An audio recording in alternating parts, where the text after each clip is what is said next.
Við erum á 7. og síðasta degi á þessu ferðalagi og ljúkum því hér í Suðurkjördæmi.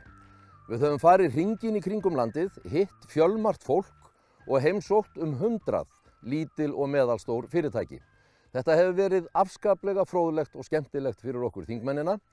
Þeir lágu mér að vísu aðeins á hálsi félaga mínir fyrir að missa einbeitinguna miðbik ferðalagsins, en það var bara vegna þess að ég var að skoða myndir í símanum af litlum afastrák sem mér áskotnaðist, á miðri leið getum við sagt. En þessu ferðalagi er ekki lokið, við eigum eftir að fara víða allt land áfram næstu vikurnar og fram á vor.